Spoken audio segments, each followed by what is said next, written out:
'Twas the night before Christmas, and all through this house there was something still stirring, and it wasn't a mouse. This home, it was built back in 1990, and there was a most grisly murder, you see.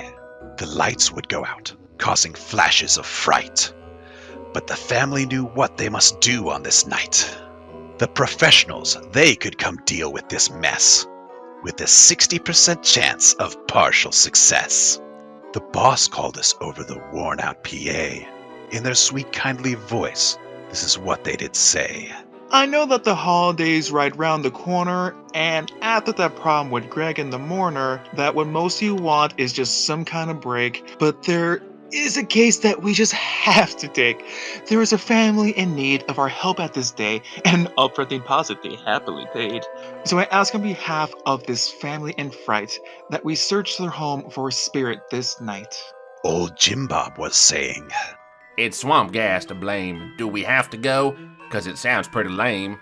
You know ghosts are not real, it's deception and lies. It's a pile of stuff that's attracting some flies. A bunch of baloney, smoke and mirrors, cheap tricks. I can't believe people fall for this shtick. The new girl spoke up, though it was her first try. Her name was Sweet Becky. 'Twas spelled with an I. It's like, oh my god, are these things really real? I don't know, like, what's up with these ghosts? Like, what's their deal? Are these ghosts for real? Is this haunted house fun? If it gets way too scary, I'm, like, not gonna run. Like, shouldn't this happen around Halloween? Who thought this was, like, a December thing? Old Al was just worried, his heart filled with fright. I just know they'll get me on this cursed night. The demons will get me and place a grim curse. Oh, why did I take up this job? It's the worst. I should not take this job. It's not part of my plan. If you guys don't mind, can I stay in the van? Brave Tim was our leader. He'd seen this before. Let's put on our gear, then head out the door. Let's get it done right so that we can leave early, and I can go home to my conjured wife Shirley. The van arrived there at the house around 9. We were ready to hunt down the ghost at this time. With our holiday hats and some keys for the locks. With our EMF reader and new spirit box. With our nerves made of steel, we all entered the home. Even Al, who just wanted to leave it alone. The EMF sounded, just 2 at the time. It wasn't a Hantu, which is real hard to rhyme. Just what was this spirit, we didn't quite know. And we had to be certain before we could go.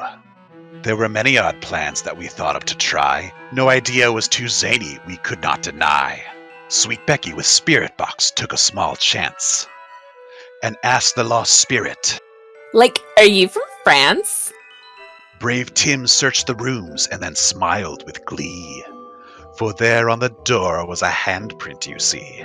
The team moved along to explore the next room, not realizing they were now facing their doom.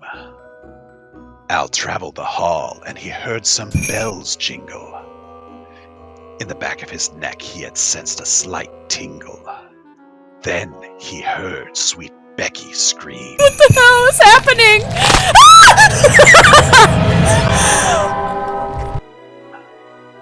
And knew exactly what that would mean. Al ran into a closet to hide. Amidst the jackets he swallowed his pride. And outside the door, the spirit moved past. Tim spoke on the radio. Get off your ass. Check Becky, check Jim Bob, check Albert, sound off. Scared Al whispered. I'm in a closet. Back off. Old Jim Bob, he said with a voice partly muff. I'm here in the basement with lots of weird stuff. Sweet Becky, however, did not give an answer. Brave Tim ran upstairs. He was faster than Prancer. And there he found Becky, hung up with no care. At the body so cold, so lifeless he stared. Experience kicked into gear on the double. He knew about the ghost that had caused all this trouble. The thing that killed Becky must have been a demon. The signs are suggesting my nemesis Lehman. Then Jim Bob spoke up. Are you some kind of half-wit? A demon named Lehman? That sounds like some bull... honky. Tim said. Stay in this house with a murder most foul. Al said. I'm just about ready to throw in the towel. The team took a photo of their fallen comrade, though leaving the body made everyone sad. So out through the door, they all ran from this home, 'cause nobody wanted to stay there alone. So Tim shouted out to them all. We are leaving. Make sure that you mark in your journals a demon. Hoping Becky could hear them from beyond the veil, Ted yelled. Becky, mark demon and finish your tale. I don't want your soul to be stuck in this haunting, 'cause taking on 2 ghosts just feels really daunting. They returned to base, the reports their boss read. Hey, great work, you guys. Too bad Becky's dead. So thus ends our tale of this home full of dread. The ghosts were removed, at least that's what we said. Actually, you, added one. We leave you today with this holiday special, and Becky, whose spirit departed their vessel. And thank you for hearing about all these events. From all of us here at Gaming Theater Presents.